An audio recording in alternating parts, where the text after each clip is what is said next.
Okay, so we'll continue our discussion on functions, and today we'll discuss about these real functions.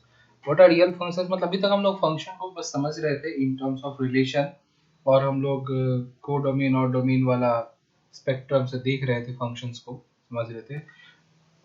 And then we solved questions also, like to prove whether f of x equals to 2x plus 1 या 2x minus 1 ये on to 1 1 ये सब किए.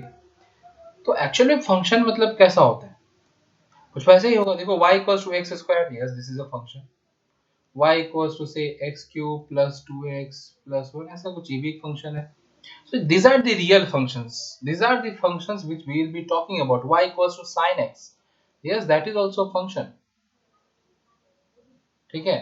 तो ये सब इसको इनको रियल फंक्शंस बोलते हैं, और इसके बारे में हम लोग का जो आगे का डिस्कशन होगा वो इन सब के बारे में होगा, जो कि ऑब्वियसली वो उस तरह से डिस्कस नहीं करेंगे, वो इमेज वाला बना के, मतलब ऐसा ऐसा बना के करते थे ना, उस तरीके से नहीं करेंगे. So will discuss about real functions. And चार चीजें हम लोग को इसमें पढ़ना पड़ेगा. क्या क्या है देखो. पहला है डोमेन, दूसरा है range, then we have even and odd functions, okay, and then we have period of a function. So this is what we'll be discussing, this is what we'll be learning, okay, about functions. So we'll begin with domain obviously, and then we'll move to range, even odd function, one by one सब कुछ. ठीक है. So to begin with, let's start with domain. What is domain of, you already know what is domain of a function. domain मतलब, अगर हम real functions का बात करें तो दोज वैल्यूज ऑफ x, से f of x कुछ भी लिखा हुआ है, ठीक है. We have a function like say y equals to f of x, कुछ भी x के टर्म्स में कुछ भी लिखा हुआ. सो डोमेन का मतलब क्या हो गया? Those values of x for which y has a defined value, मतलब y का वैल्यू डिफाइंड हो. ठीक है. ऐसा नहीं है कि y एग्जिस्ट कर ही नहीं रहा हो x का हो ऐसा वैल्यू के लिए, ऐसा नहीं. y should be defined for those values. So for all those values, whatever the values of x is for which y is defined, y has a value, हम लोग इसको बोलेंगे डोमेन ऑफ द फंक्शन. ठीक है. ये अपने भाषा में समझने के लिए एकदम सिंपल सा बेसिक दिमाग में बैठा लो. ये जैसे कि for example if I write say y equals to x square, so y equals to x square, तुम सोचो यहाँ पे, ये मत सोचो कि x का कौन सा वैल्यू के लिए डिफाइन है. तुम सोचो कि क्या x का कोई ऐसा वैल्यू होगा जो हम यहाँ बैठाएंगे तो y का वैल्यू एग्जिस्ट करेगा ही नहीं. सोचो ऐसा कुछ. Is there any value of x जिसके लिए मतलब उसका स्क्वायर फाइंड नहीं किया जा सकता है? Is there any real value, obviously we'll be talking about real numbers, so is there any real value of x जिसका स्क्वायर एग्जिस्ट करता ही नहीं हो? No, I don't think so. ऐसा कैसे हो सकता है कि कोई वैल्यू का स्क्वायर एग्जिस्ट ही ना करे? Obviously square will exist. We can obviously multiply any number by itself. तो ऐसा कुछ वैल्यू है ही नहीं, तो इसका मतलब क्या हो जाएगा? इसका डोमेन क्या हो जाएगा? अगर हम लोग इसके डोमेन का बात करें तो क्या हो जाएगा? For all values of x. तो ऑल वैल्यूज ऑफ एक्स मतलब क्या हो गया? डोमेन बोलेंगे x belongs to real numbers. Real number मतलब ऑल द रियल नंबर्स. ठीक है. ये नहीं only counting numbers, all real numbers, point में हो, फ्रैक्शनल हो, कुछ भी हो, इंटीजर हो, नेगेटिव हो, पॉजिटिव हो, any number. This function will be defined for all the values of x, I mean like all real numbers. वहीं पे अगर हम लोग बात करें दूसरे फंक्शन का, say y equals to 1 by x. Now see, you put any value of x and again it will be defined, because 1 को तो हम कोई भी चीज से डिवाइड कर सकते हैं ना, but there is a value जब आप डिवाइड नहीं कर पाओगे which is 0. See, when x is equals to 0, तो क्या हो जाएगा? y equals to क्या हो जाएगा? 1 by 0.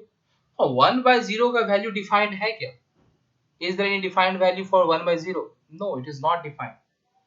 If someone asks you what is 1 by 0, you simply say it is not defined. It does not have any value. It is not defined. It is undefined. We cannot determine 1 by 0. तो इसका मतलब क्या हो गया? If for x equals to 0, y is not defined. मतलब कि 0 domain होगा इसका? No. X equals to 0 is not the domain. It will not come in domain of this function. So इसका और बाकी सभी आ रहा है, बाकी जितना भी रियल नंबर्स है सब इसके डोमेन में आ रहा है, क्योंकि x का बाकी कोई वैल्यू के लिए डिफाइन होगा. You put any other value of x and this function is defined except for 0. तो हम लोग डोमेन क्या लिखेंगे? We'll write x belongs to real number except 0. ये माइनस कर दिया, देखो 0 को माइनस कर दिया. जिसको माइनस करना है, एग्जैक्टली 0 को माइनस करना था, तो we'll write in curly braces. Curly brace के अंदर 0 लिखोगे और यहाँ पे माइनस साइन दे दिया. मतलब कि इसका मतलब हो गया कि इसका जो डोमेन है वो सारा रियल नंबर है, बस 0 नहीं है. 0 को छोड़ के जितना भी रियल नंबर है सब इसका डोमेन है. ठीक है, it will be defined for all the real numbers except 0. Okay, देखो ये x belongs to real number जो लिखे हैं इसको हम लोग ऐसे भी लिख सकते हैं, माइनस इन्फिनिटी टू इन्फिनिटी, ये भी बोल सकते हैं. We can write in this way also. ठीक है, मीन सेम यहाँ पे भी, जहां पे भी रियल नंबर लिखना है मतलब minus infinity comma infinity, you can write that. ठीक है, so keep that in mind. Now let us take another example. Suppose we have a function like this. अब इसका डोमेन क्या होगा बताओ? तो देखो भाई, सोचने बैठना है भाई कि क्या x का कौन से वैल्यू के लिए डिफाइन नहीं होगा.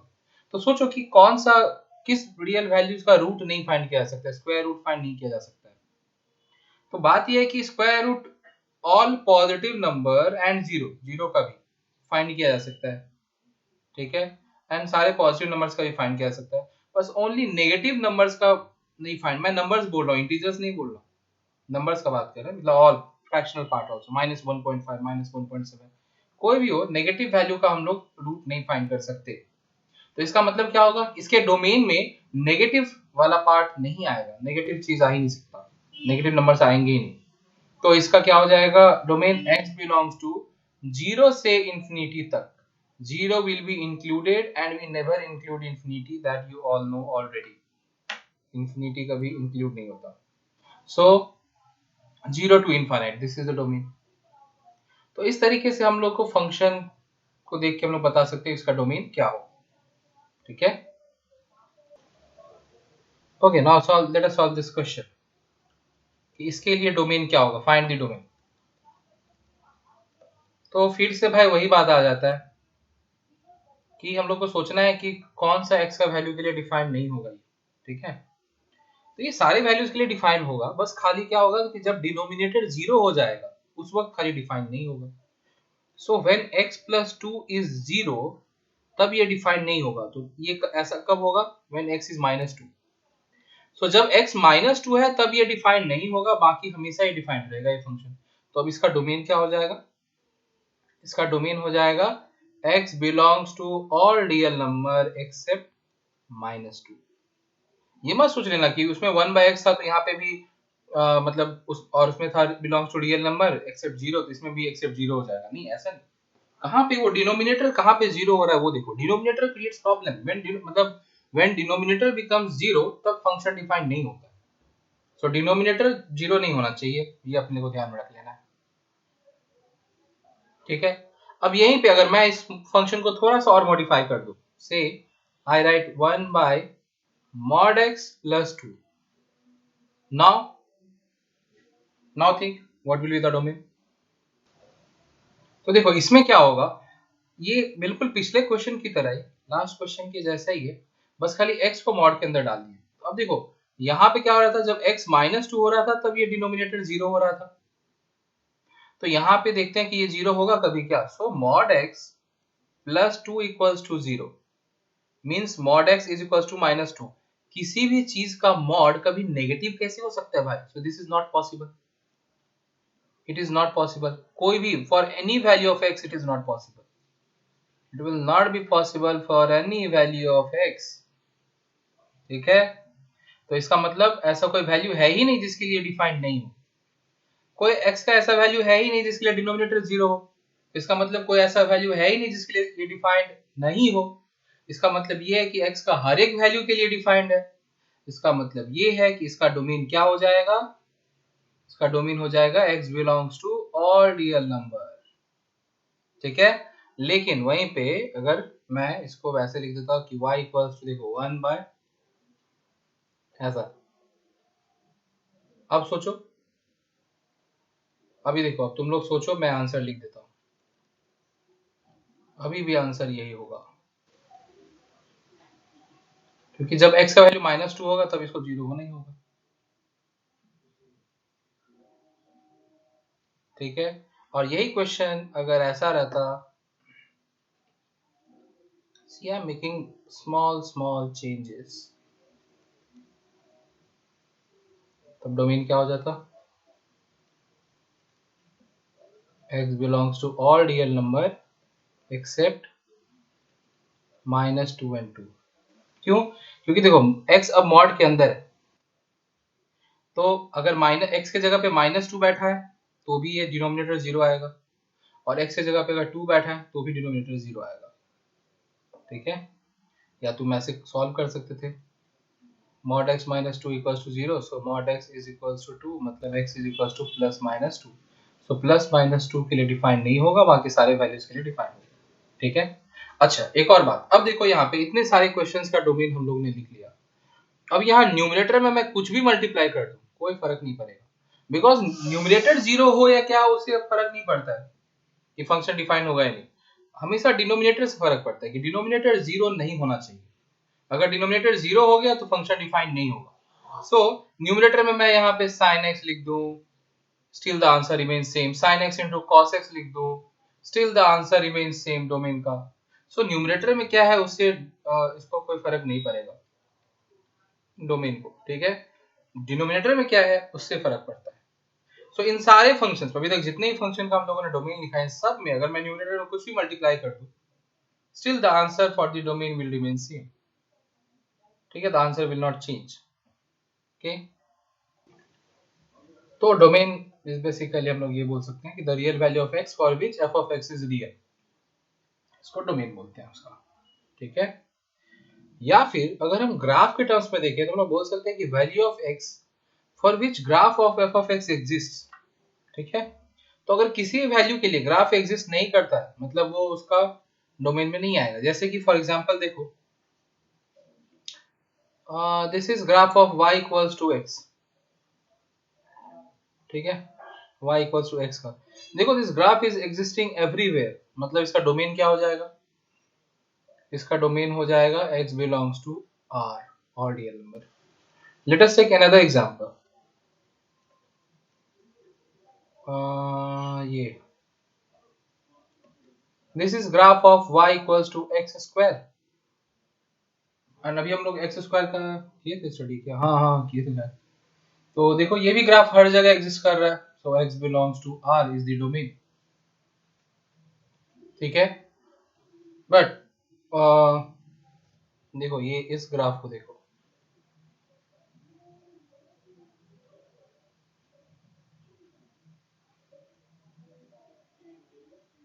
Okay, so this is graph of y equals to 1 by x। देखो ये ग्राफ हर जगह डिफाइंड है, इधर ऐसे करीब जाते जाएगा, इधर भी ऐसे करीब, so it is defined everywhere, it is defined everywhere except 0।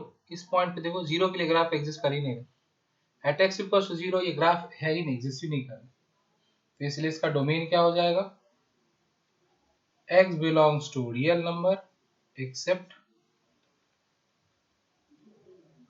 0। तो हम लोग ग्राफ के टर्म्स में डोमेन को इस तरीके से समझ सकते हैं कि वो वैल्यू जिसके लिए ग्राफ एग्जिस्ट कर रहा हो, जिन वैल्यूज के लिए ग्राफ एग्जिस्ट नहीं करेगा वो उसके डोमेन में नहीं आएगा। ठीक है, तो अब हम लोग क्या करते हैं, हम लोग एक लिस्ट बना लेते हैं। ठीक है, कि हम लोग किसी भी फंक्शन का डोमेन अगर फाइंड करना होगा तो हम लोग क्या चीज पे ध्यान दें, किन किन फैक्टर्स पे फोकस करें कि कहाँ डोमेन एग्जिस्ट नहीं करने का चांसेस रहेगा। जैसे कि देख रहे थे कि जब रूट हो तो रूट के अंदर जो भी वैल्यू है वो पॉजिटिव होना चाहिए या 0 होना चाहिए। तो इस तरीके से क्या, अगर कोई सी 1 बाय समथिंग है तो डिनोमिनेटर शुड नॉट बी 0। तो इस तरीके का हम लोग एक लिस्ट बना लेते हैं, ठीक है। सो लेट अस से कि p कुछ भी लिखा हुआ है इन terms of x, p is something in terms of x, say any polynomial, ठीक है, it can be a polynomial or something in terms of x, I'm not writing it, you write it down please। तो फिर हम लोग क्या बोल सकते हैं, देखो let us start writing if root p is there, मतलब कि मेरा जो मेन जो फंक्शन है वो है root over of p, where p is something in terms of x, p is somewhat some function or anything written in terms of x। तो हम लोग को क्या ध्यान देना होगा इसमें डोमेन के लिए कि p must be greater than equals to 0, ठीक है। सो फॉर एग्जांपल मान लो कि root over of sin x है, तो इसका और पूछा y equals to root over of sin x और पूछा इसका डोमेन क्या होगा, इसका डोमेन क्या होगा for sin x greater than equals 0 find the values of x जिसके लिए sin x is greater than equals to 0। तो ऐसा एक नहीं, ऐसा बहुत सारा वैल्यूज आएगा। देखो if I draw graph of sin x, तो देखो ये पॉजिटिव कहाँ कहाँ है, यहाँ से यहाँ, फिर इधर से इधर, ठीक है।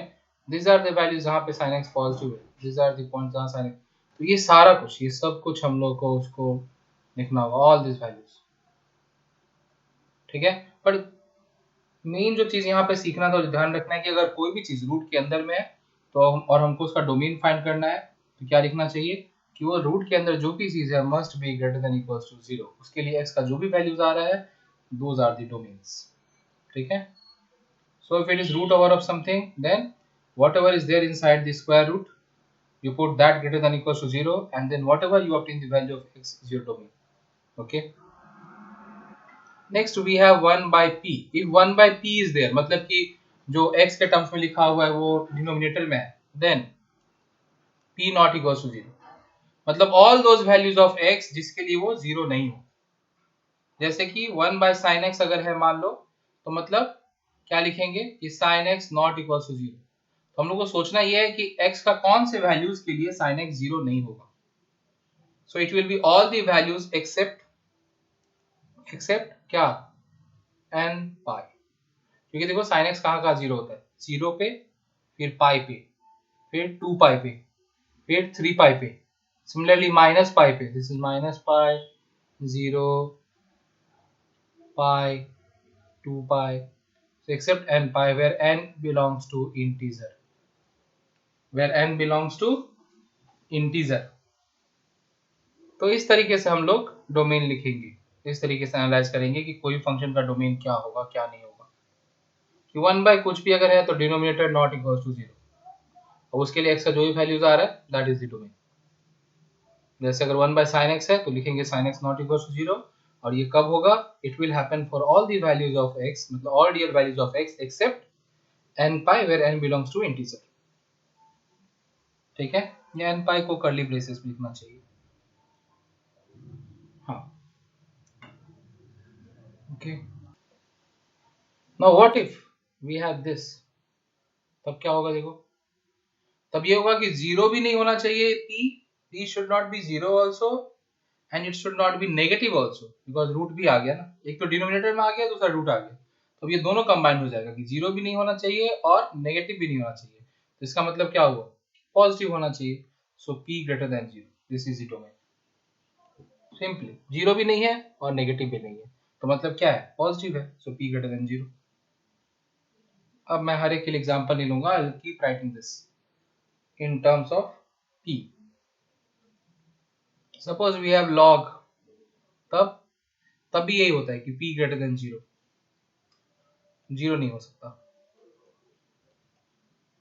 ठीक है। Now suppose we have 1 by log p and base a है, मतलब बेस कुछ भी हो, तो अब क्या होगा, देखो अब ये होगा कि इसका खुद का डोमेन भी सेटिस्फाई होना चाहिए, मतलब p ग्रेटर देन 0, और दूसरा कि ओवरऑल ये जो log p बेस a है, ओवरऑल इसका वैल्यू भी नेगेटिव नहीं आना चाहिए, ठीक है। ओवरऑल इसका वैल्यू भी नेगेटिव नहीं आना चाहिए, sorry I am saying negative, sorry, इसका वैल्यू 0 नहीं आना चाहिए, ठीक है। कि एक तो ये log वाले को सेटिस्फाई करे तो उसके लिए क्या होना चाहिए कि p ग्रेटर देन 0, जो कि यहाँ पे log के लिए कंडीशन है, ठीक है। और दूसरा चीज क्या है कि ये क्योंकि डिनोमिनेटर में आ गया log p, तो अब ये log p का वैल्यू शुड नॉट बी 0। तो ये 0 कब होगा? सोचो, ये 0 तब होगा जब p का वैल्यू 1 होगा, because log 1 is always 0, base चाहे कुछ भी हो। ठीक है, so value of log 1 is always 0। So p greater than 0 and p not equals to 1, कि p का वैल्यू 1 नहीं हो सकता। अब यहाँ पे दो कंडीशन आ जाएगा डोमेन फाइंड करने के लिए। एक तो p का वैल्यू 0 से बड़ा होना चाहिए और दूसरा p 1 नहीं होना चाहिए। ठीक है, okay, now see, for this kind of functions, these are inverse functions, sine inverse of p. Now if you don't know the meaning of inverse, don't worry, we will study that in class 12, and if you know it then well and fine. थोड़ा सा brief में बता ही दूं कि inverse का meaning क्या है। Actually देखो, जैसे हम लोग लिखते हैं कि sin 90 पाई बाय 2, 90 ना, इज 0, तो इसी चीज को उल्टा लिखना कि sin inverse of 0 is pi by 2, उल्टा लिखना। मतलब sin 90 0 होता है, सॉरी sin 90 1 होता है। क्या लिख रहा हूँ यार बक, और तुम लोग मान भी रहे हो, बताओ, कोई कुछ बोल भी नहीं रहा है। सॉरी, sin 90 इज 1, मैं लिख रहा हूँ sin और दिमाग में चल रहा है cos। ओके, तो sin 90 इज 1, तो sin inverse of 1 will be 90। तो ये इनवर्स का ये मीनिंग होता है, अपोजिट बताना कि उस वैल्यू के लिए क्या एंगल होगा। ये इसको हम लोग इनवर्स के फॉर्म में लिखते हैं। ठीक है, we will discuss that in detail later in class 12। ठीक है, फिर यार ये समझ लो कि अगर इनवर्स है तो क्या करेंगे। सो अगर साइन इनवर्स या कॉस इनवर्स है, तो क्योंकि साइन एक्स और कॉस एक्स का वैल्यू 1 से बड़ा नहीं हो सकता और -1 से छोटा नहीं हो सकता, मतलब साइन एक्स और कॉस एक्स का वैल्यू जो है वो -1 से 1 के बीच में बाउंडेड रहता है। इसलिए जब इन्वर्स करेंगे तो क्या होना चाहिए कि -1 is less than equals to p is less than equals to 1। जो p का वैल्यू है वो 1 से बड़ा नहीं होना चाहिए और -1 से छोटा नहीं होना चाहिए। ठीक है, in case of tan inverse की tan and cot can have any value, tan का वैल्यू कुछ भी हो सकता है, 1 2 3 4 पॉइंट में कुछ भी हो सकता है, क्योंकि tan का ग्राफ कैसा होता है, देखो ऐसा ग्राफ होता है, कुछ ऐसा होता है। मतलब देखो यहाँ पे माइनस इंफिनिटी से लेकर के प्लस इंफिनिटी तक सारा वैल्यूज ही आ रहा है। तो क्योंकि सारा वैल्यूज ही आ रहा है, इसीलिए इसका डोमेन जब फाइंड करने जाएंगे तो अगर मतलब बात यह है कि tan का अगर सारा ही वैल्यू आ सकता है, tan ऑफ सम एंगल के लिए कुछ भी वैल्यू आ सकता है, तो इनवर्स भी कोई वैल्यू का फाइंड किया जा सकता है। So it will be p belongs to r। जिसको समझ में आ रहा है कोई बात नहीं, जिसको समझ में नहीं आ रहा है बस ध्यान रख लेना कि ये होगा। ठीक है, ज्यादा चाप नहीं लेना है। And for second cosec,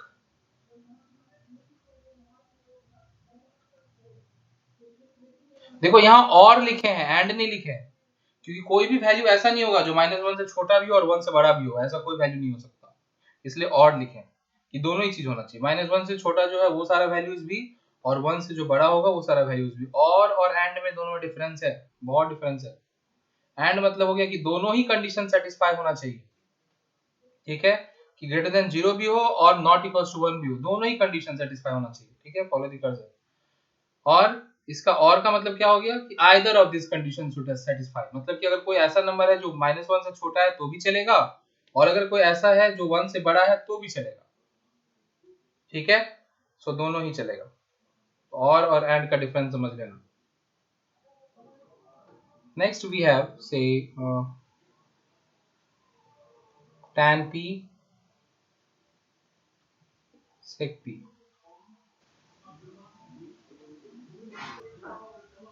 okay, now this functions tan p sec p, तो देखो ये एक साथ इसलिए लिखे क्योंकि इन सबका दोनों का इक्वल, tan और sec का एक ही होगा डोमेन। ठीक है, देखो tan का ग्राफ ड्रॉ करते हैं, वहीं से आंसर मिल जाएगा। ये ध्यान से देखो, देखो हर जगह डिफाइंड है एक्सेप्ट ये 90 पे नहीं है। देखो 90 पे इनफाइनाइट में चला, नॉट डिफाइंड है। फिर उसी तरीके से 3 पाई बाय 2 पे डिफाइन नहीं होगा, माइनस पाई बाय 2 पे डिफाइन नहीं होगा। मतलब बेसिकली देखा जाए ना तो ये tan का जो ग्राफ है ना वो 90 का ऑड मल्टीपल्स के लिए डिफाइन नहीं है। 90 डिग्री के ऑड मल्टीपल्स के लिए डिफाइन नहीं होता। देखो ना ग्राफ ऐसे कहाँ चला जा रहा है इनफाइनाइट, लेकिन इस पॉइंट पे एग्जैक्टली ग्राफ एग्जिस्ट कर ही नहीं रहा है।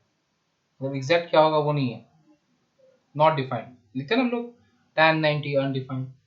ठीक है, सो इसका इसके लिए क्या लिखेंगे इसलिए हो जाएगा p belongs to all real number except odd multiple. Odd कैसे लिखते हैं, 2n प्लस 1 से मल्टीपल लिखना है तो 90 के साथ मल्टीप्लाई कर दो, ऑड मल्टीपल ऑफ 90 हो गए। ठीक है, 2n plus 1 is odd and odd multiple of 90, odd को मल्टीप्लाई कर दे 90 से, so except odd multiple of 90 and this n belongs to integer। ठीक है, and n belongs to integer। ठीक है, उसी तरह अगर हम लोग cot का बात करें तो cot 180 के मल्टीपल, cot और cosec दोनों ही 180 के मल्टीपल के लिए नहीं होता, मतलब 0 पे नहीं होगा, फिर डिफाइन नहीं होगा, फिर 180 पे डिफाइन नहीं होगा, -180 पे डिफाइन नहीं होगा। सो इसके लिए क्या हो जाएगा, p belongs to all real number except n pi. ठीक है, मतलब 180 के मल्टीपल से, ऑब्वियसली अगेन वही बात कि and n belongs to integer. And then we have factorial. ये देखो फैक्टोरियल को हम लोग ऐसे भी लिख सकते हैं, दोनों सिंबल फैक्टोरियल का ही है। तो फैक्टोरियल में क्या होना चाहिए, तो देखो हम लोग फैक्टोरियल क्या चीज का फाइंड करते हैं, एनी पॉजिटिव इंटीजर या फिर 0। आप 1.5 का फैक्टोरियल फाइंड नहीं कर सकते, 1.5 का फैक्टोरियल कोई फाइंड कर सकता है क्या, नहीं। या फिर -1 का फैक्टोरियल कोई बता सकता है क्या, नहीं, वो डिफाइंड ही नहीं, दीज आर नॉट डिफाइंड। सो जब फैक्टोरियल है तब क्या होना चाहिए कि p should be greater than equals to 0 and p must belong to integer, क्योंकि पॉइंट में नहीं हो सकता p, it should belong to integer and it should be greater than equals to 0 because 0 का फैक्टोरियल होता है, फैक्टोरियल ऑफ 0 is 1, ये assumption है, this is assumption।